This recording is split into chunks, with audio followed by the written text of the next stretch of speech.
Are you debating on who to start here this week for week 6 of the fantasy football season at the wide receiver position? I got you covered. Let's talk about the starts and sits this week.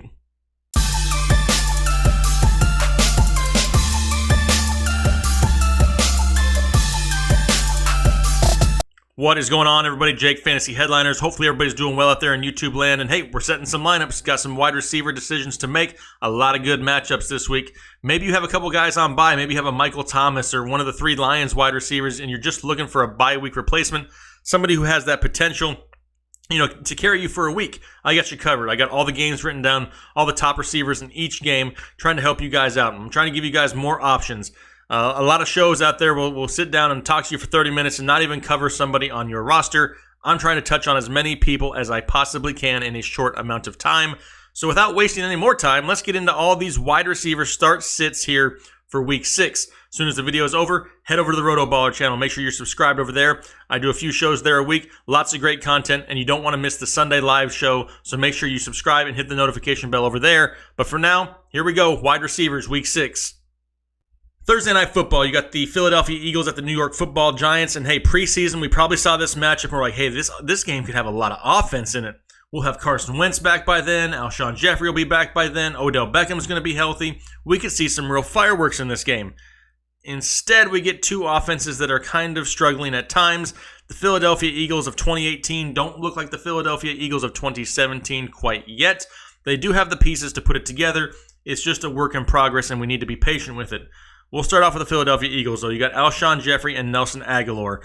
And Alshon Jeffrey is somebody who I've never been overly high on. If you've watched the show, you know that I'm not a huge Alshon Jeffrey fan, but in his first game, he came back against Tennessee, had 8 catches, 105 yards, and a touchdown, and looked pretty dang good. The issue is he came back the next week against Minnesota, whose defense did take a step forward, but he only had 2 catches for 39 yards. And to me, that leads to somewhat of an inconsistency. He's not out there going to be overly productive on a week-by-week basis. He's going to be highly touchdown dependent regardless of the matchup. That's just the type of receiver he is. Nelson Agholor is somebody who we could count on early in the beginning of the season for a lot of receptions. His first 2 weeks, he had 8 catches apiece. Last week, he had 4 catches for 45. He's not had any more than 88 yards in a game, and he's slowly starting to lose value because he's not Carson Wentz's guy. He's Nick Foles' guy. Nick Foles targeted him a lot. Carson Wentz doesn't target him quite as much. Zach Ertz is a lot more involved, where those balls typically would have gone to Nelson Agholor earlier in the season. The biggest kicker of the whole thing, though, is they're going up against the New York Giants. And I don't think that defense gets a whole lot of credit, especially on the pass coverage side of the ball. Right now, they are the number 1 defense in all of football as far as fantasy points to fantasy wide receivers. They're only giving up, on average, 24.4 points per game. That is 11.5 points better than the average NFL team as far as fantasy points allowed for opposing wide receivers. They are a great defense, and you didn't quite see it last week. They gave up 164 yards and a touchdown to receivers in Carolina, who don't have a whole lot of wide receivers to really worry about. But it was a bad week for them. I expect them to fully recover. They're going to be back at home in a game against the Eagles where there'll be a lot of emotion, a lot of rivalry going on right here. And I fully expect the defense to take a step back, turn it back around, head back in the right direction, and be that elite unit that they are in the secondary. I'm going to sit Alshon Jeffrey and Nelson Agholor this week. I don't like the matchup. I don't like the inconsistencies in the offense. Until I can see Carson Wentz and them turn this thing around, I'm going to sit them here for this week. Different story on the Giants side of the football, going up against the Philadelphia Eagles secondary, who has been very, very porous, here to start the season. They've already allowed 7 touchdowns to opposing wide receivers. They're currently the 30th ranked defense against opposing fantasy wide receivers, giving up on average 45 points per game, which is absolutely huge, one of the worst in football. And Odell Beckham is going to be somebody we start anyway, so I don't really need to talk about Odell Beckham and how great the matchup is for him. Sterling Shepard is the one who has the question mark as of right now, but to me it really depends on the status of Evan Ingram. There's reports coming out that Ingram could come back to the tight end position this week, and if he does, that's going to hurt the upside of Sterling Shepard. Shepard has been very productive ever since Evan Ingram left, but we really don't know what's going to happen yet this week. If Ingram comes back, and it goes back to how it was to start the season. Sterling Shepard becomes a flex play at best, kind of similar to he was to start the season. If Ingram is limited at all or misses another week, Sterling Shepard is somebody with a great matchup against this Philadelphia Eagles secondary that I would definitely start with wide receiver 2 upside. We just have to watch the injury report, find out what's going on with Ingram, and then we can slot Sterling Shepard accordingly.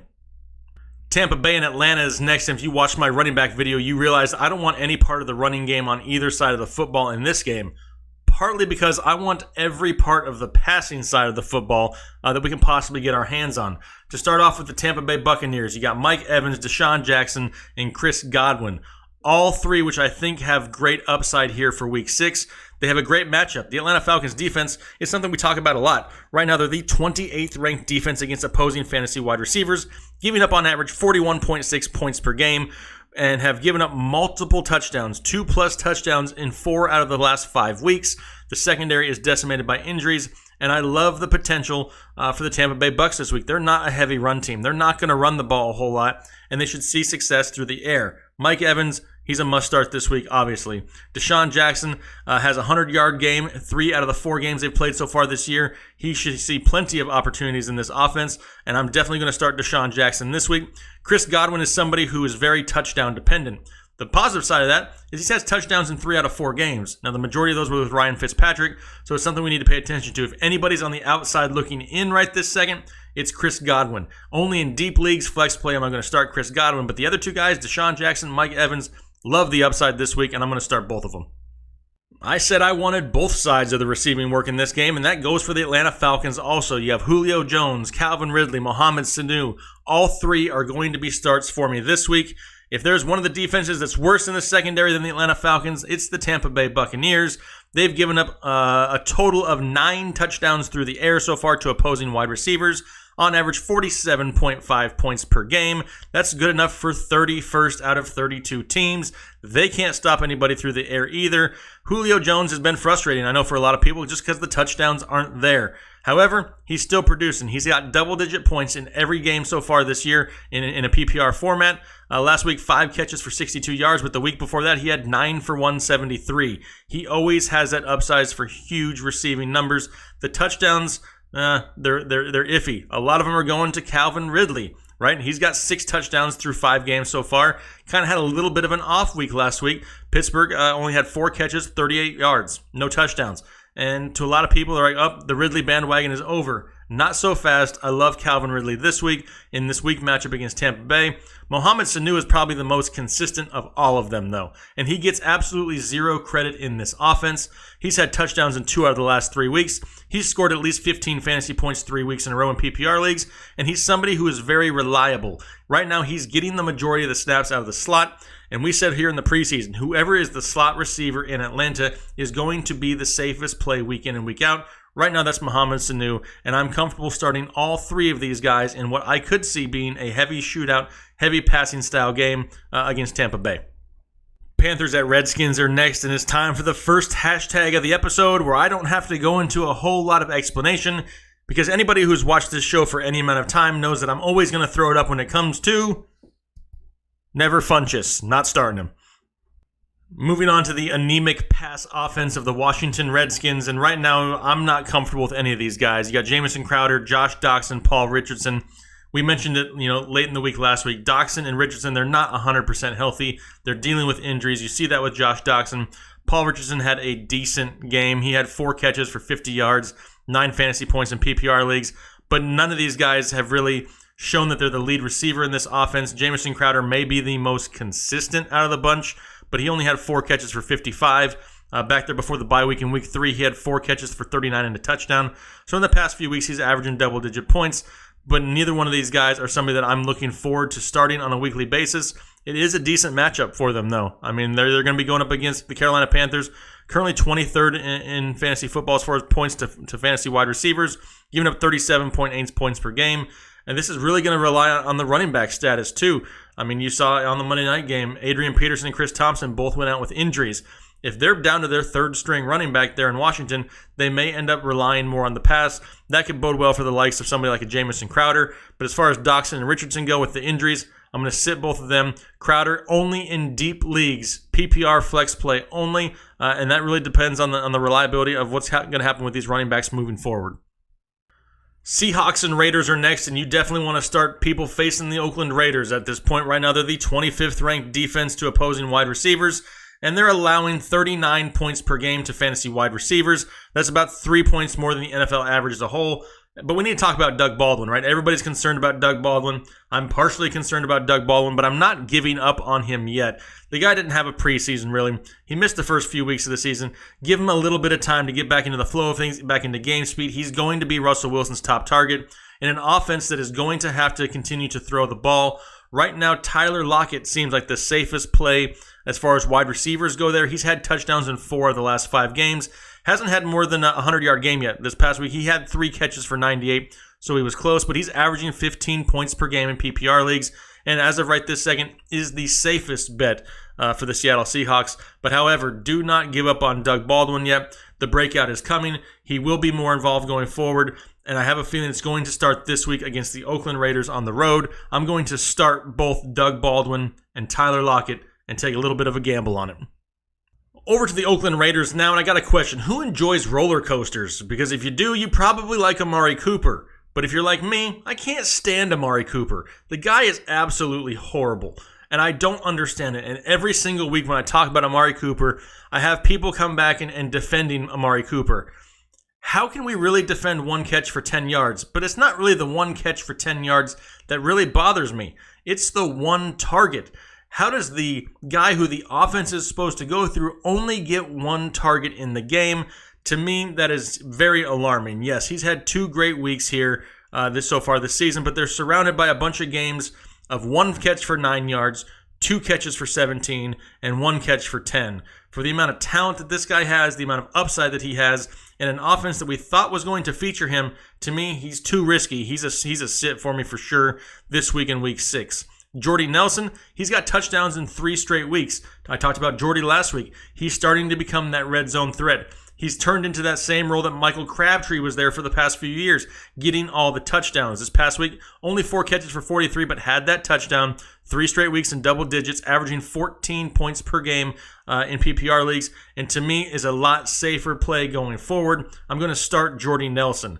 Martavis Bryant, who's actually getting more work than Amari Cooper right now, is not a start, not yet, but he's somebody we need to pay attention to. He's had 3 catches each of the past 2 weeks. 2 weeks ago, 51 yards. This past week, 91 yards. He's more big play dependent, a little bit more home run dependent. But if this continues to trend that way and Amari Cooper does not insert himself anymore, Martavis Bryant is a name that we may talk about here in the future. So far for week 6, though, yeah, he's a sit. Colts at Jets are next, so we'll start off with the Colts, and we still don't know the status of a T.Y. Hilton. Whether he plays or not, I highly doubt it. If I had to guess, I say he misses this week. I did see reports last week saying that he could miss up to the next 2 to 4 weeks.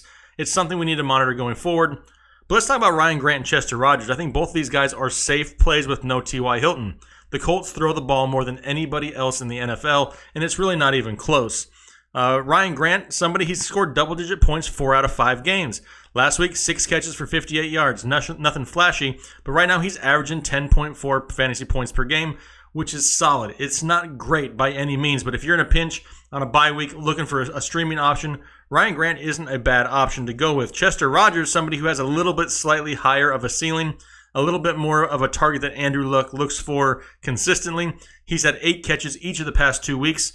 2 weeks ago, 85 yards, and this past week, 66 yards. Still without a touchdown on the year, but they have a decent matchup coming up against the Jets. Right now, the 27th ranked defense against fantasy wide receivers, giving up 41.2 points per game, which is 5 points above the average. They've given up touchdowns in 4 out of the 5 last weeks, including 2 last week to the Denver wide receivers. It's something we need to pay attention to. Both of these guys are solid options here for week 6. I'm not going to say they have these astronomical ceilings just because T.Y. Hilton isn't playing, possibly. But I would be comfortable as a flex play, streaming option, bye-week replacement, starting either one of these guys, Ryan Grant or Chester Rogers, as a safe flex play.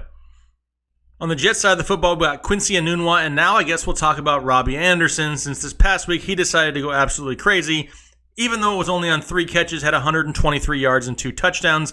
And this is kind of what we thought Robbie Anderson would be coming into the year. Hadn't quite seen it. He still hasn't seen more than 3 receptions in a game. However, this past week with the 2 touchdowns gives him 3 total on the year now. And they get a decent matchup against the Colts. They're pretty much middle of the pack, giving up 35.2 points to fantasy wide receivers. But to me, Robbie Anderson is very home run ball dependent. If he doesn't get those long touchdown passes, he basically disappears. I'm not really trying to bank on touchdown passes every single week to have somebody be productive. Until he can get more involved in this offense and see more receptions, it sounds hard, but I'm going to sit Robbie Anderson. I just don't trust it. His floor is so low. He can get you anywhere from 1 catch for 20 yards to 3 catches for 123 and 2 touchdowns, and that's a big span in between. He doesn't really get the volume yet. I'm going to sit Robbie Anderson here this week against the Colts. Quincy Enunwa had an absolutely horrible week last week. He didn't even show up on the stat sheet. 0 catches, nothing. Had 5 targets, none of which he came down with. He's still the favorite target of Sam Darnold. I don't want people to hop off this bandwagon too early. Before this, he's somebody who's been very solid. He has double-digit fantasy points in 4 out of 5 games. He's going to be involved going forward. Don't panic about Quincy Enunwa. Don't go out there and drop him all of a sudden. I actually like Quincy Enunwa this week in a bounce-back week against the Colts, and I'm going to start Quincy Enunwa this week at home. Cardinals and Vikings are next, so we'll start off with the Cardinals. Larry Fitzgerald and Christian Kirk is who we'll be talking about. Larry Fitzgerald's just not healthy. Anybody who watched the game this past week, they can just tell Fitz is not 100%, and it's obvious. Reports are coming out, multiple injuries, nagging injuries, hamstring issues. He hasn't had more than 3 catches since week 1, where he had 7 for 76. Still no touchdowns on the year. Hasn't been able to crack 5 fantasy points since week 1. He's somebody you just can't trust right now as long as he's not healthy. He's going to be a sit for me here this week against Minnesota.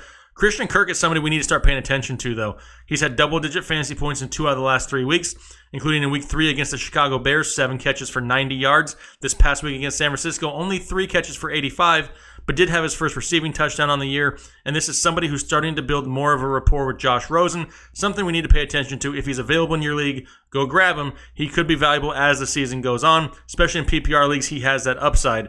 It's not a bad, matchup for them, though, and you see the Minnesota Vikings defensive numbers, but they're kind of skewed, okay? You see them saying, oh, yeah, the Vikings defense isn't what they have been here in the past. Well, a lot of that is skewed based off their Week 4 matchup against the Rams, where they gave up 379 yards and 4 touchdowns to the Rams wide receivers. If you take that game out of the equation, they're a lot better on the defensive side of the football than they're really getting credit for. That defense took a step forward this past week, only allowed 8 receptions to the Philadelphia Eagles wide receivers, and they're starting to gain some momentum. I expect that momentum to continue, and I'm going to sit Christian Kirk and Larry Fitzgerald this week. But Christian Kirk, like I said, somebody you need to add, stash him on your bench, come here second half of the year. He could be somebody who's pretty valuable for you as a flex play week in and week out.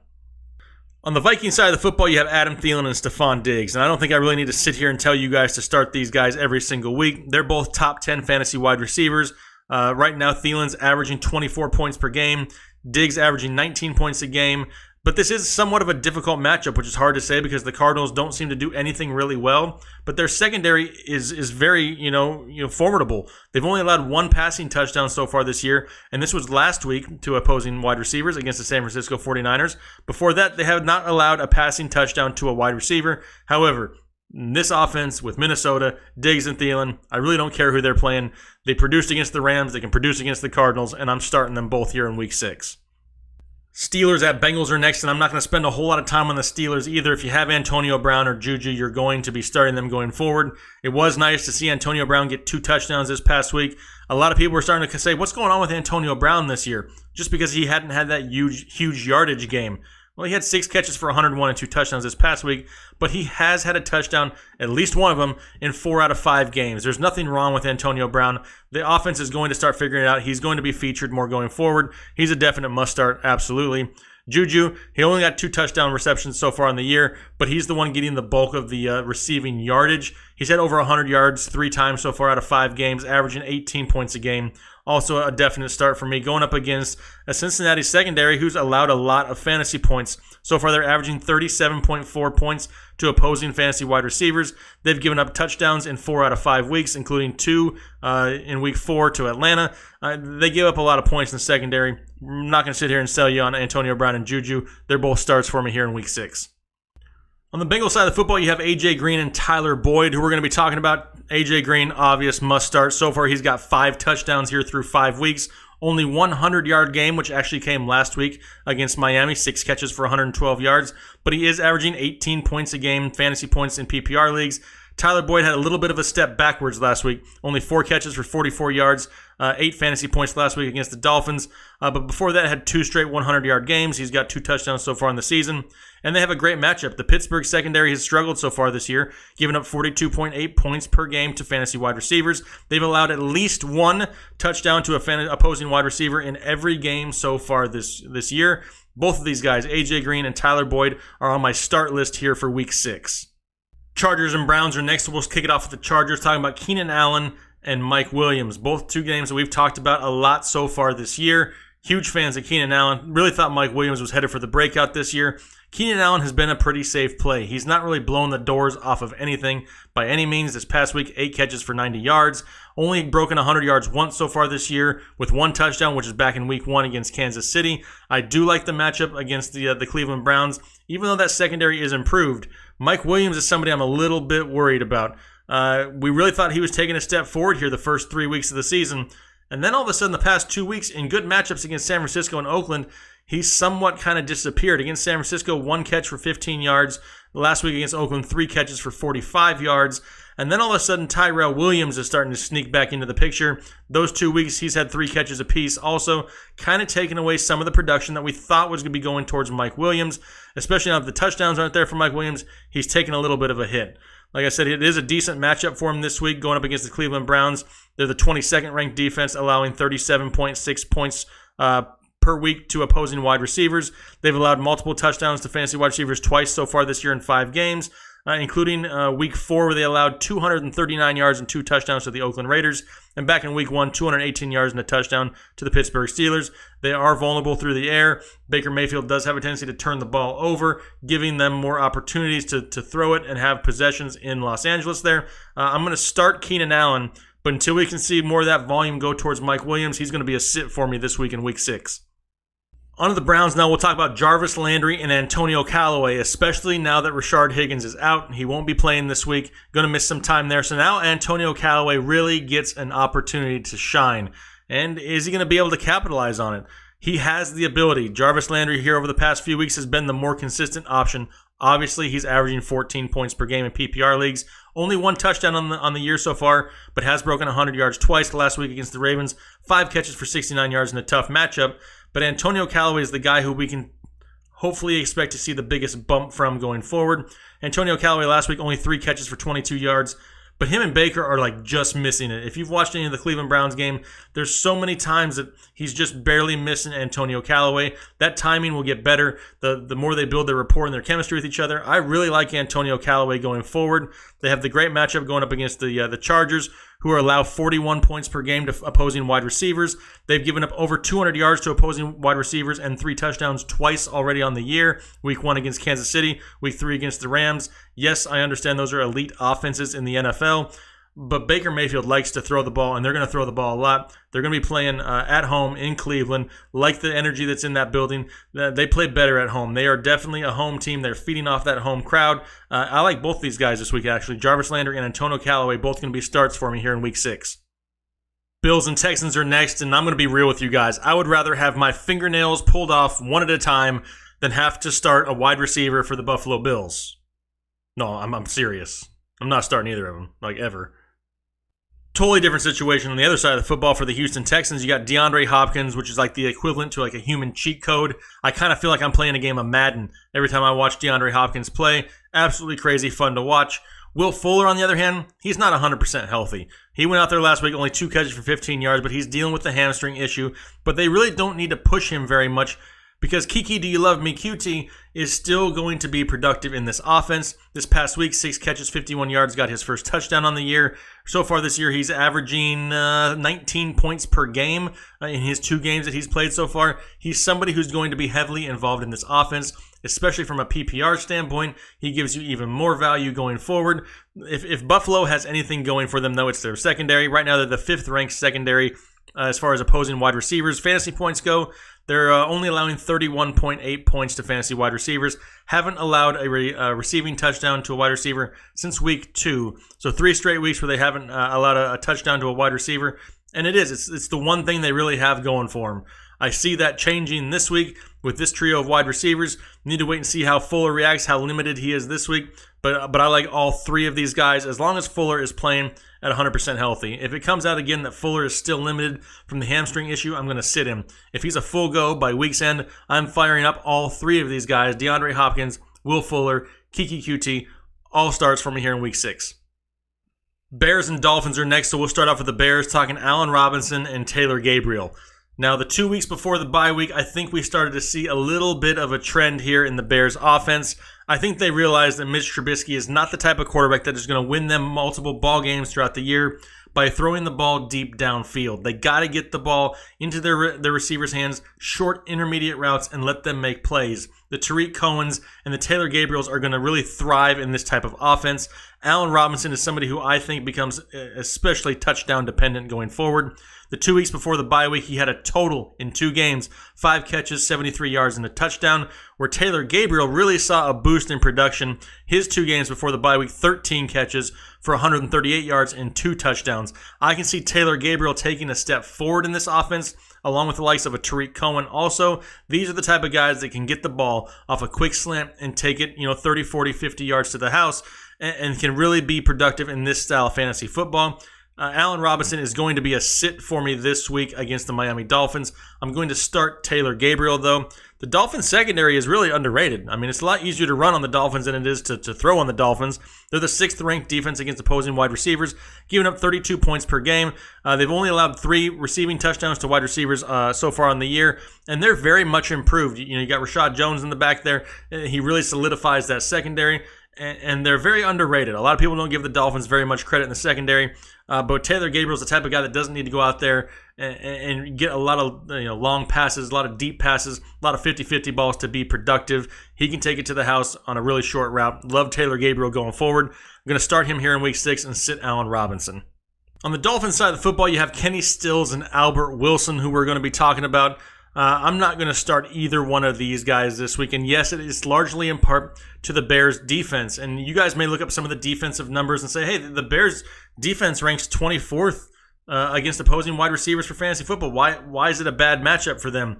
That is highly, highly skewed by the week 1 matchup with Green Bay, where they gave up 299 yards and 3 touchdowns to the wide receiver position there for the Packers. You take that away, all of a sudden they're almost 5 points below the league average, down to about 30 points a game, where as of right now they're sitting about 38, 39. That is very much skewed because of the week 1 numbers. They've been great having allowed a touchdown to an opposing wide receiver since week 2. I'm not trusting the offense in Kenny Stills. They've been highly, highly, highly inconsistent, along with the play of Ryan Tannehill. Last week, Stills only had 2 catches for 17 yards, 3 fantasy points. Before that, week 4, 3 catches for 40 yards, both in decent matchups against the Patriots and the Bengals.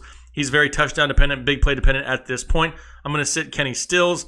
Devontae Parker, we really don't know about yet, so I'm not going to spend a whole lot of time on it. Plus, it's Devontae Parker, and I really don't care about him anyway. Albert Wilson, on the other hand, is somebody who we kind of thought was going to start taking a step forward in this offense. Had touchdowns in week 2 and week 3. However, last week against the Bengals, 5 catches, 43 yards.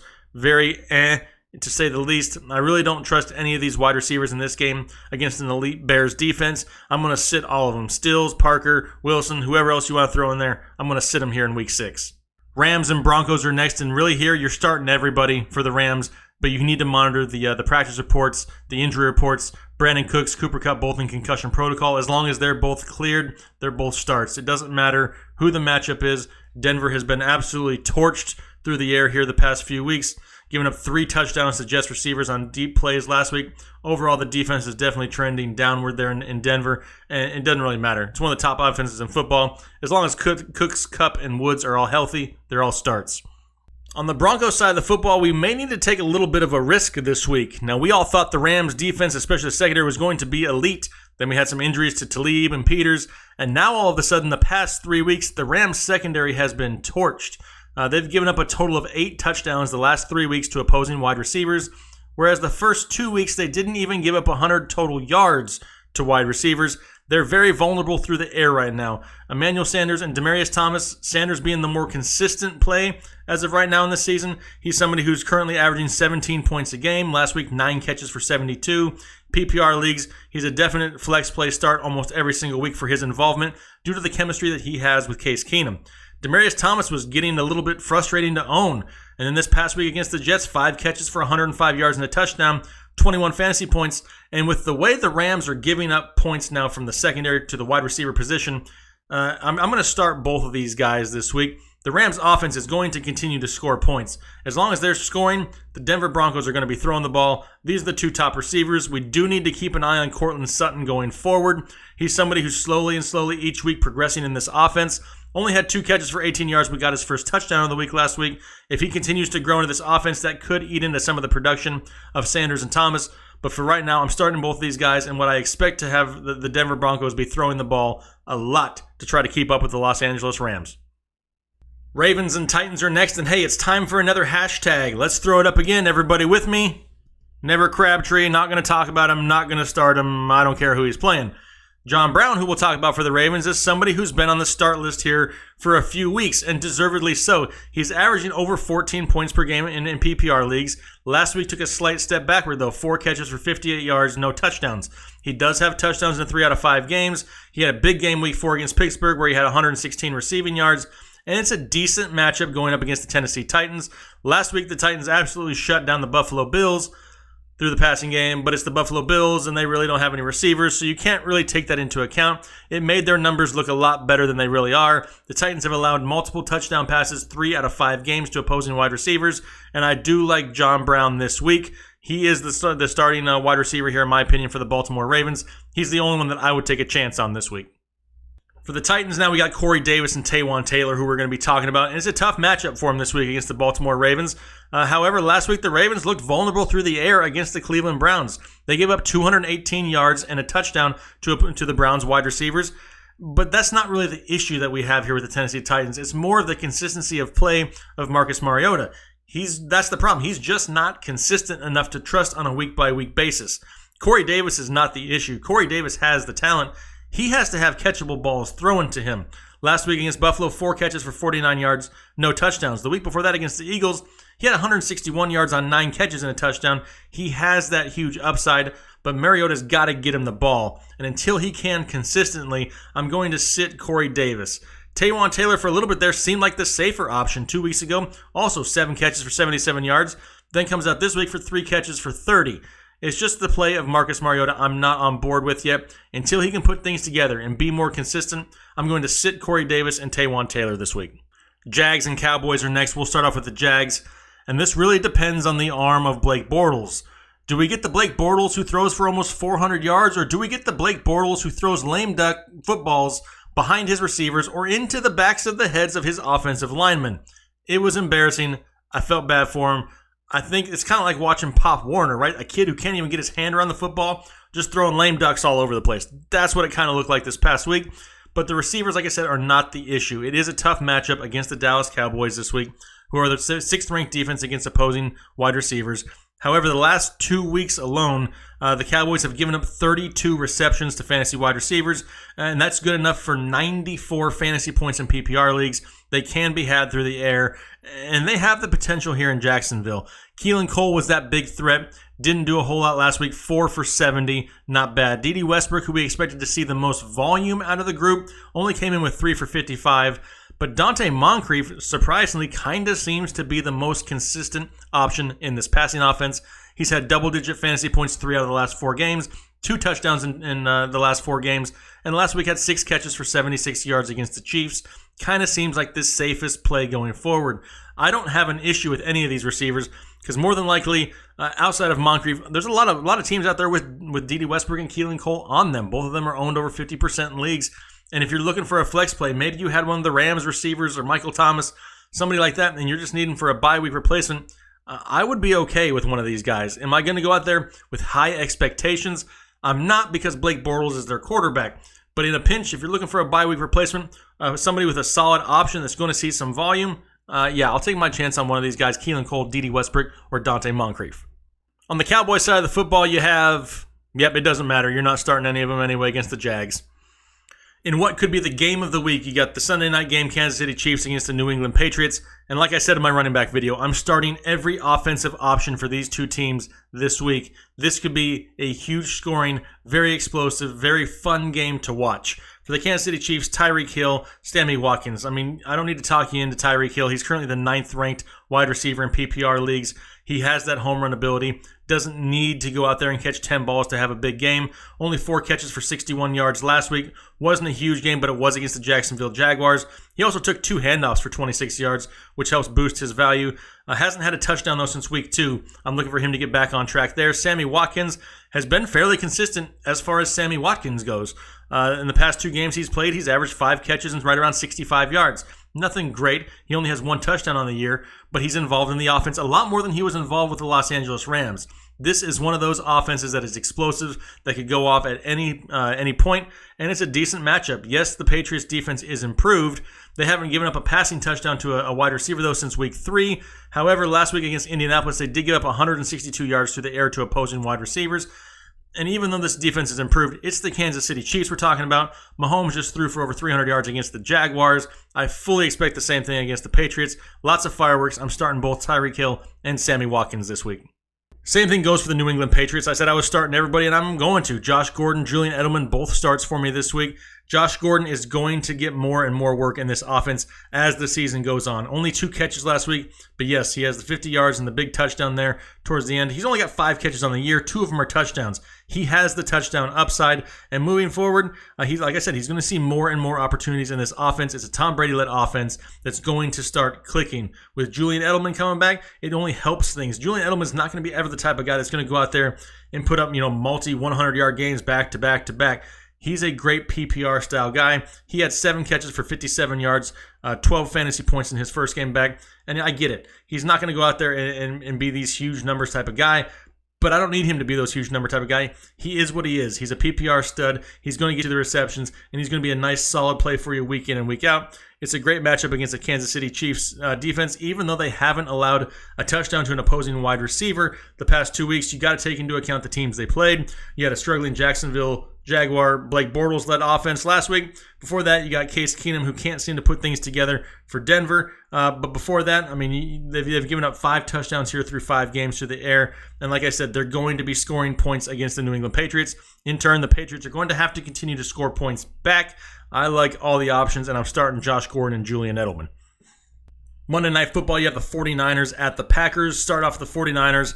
Listen, it's C.J. Beathard playing quarterback. He hasn't played horrible by any means.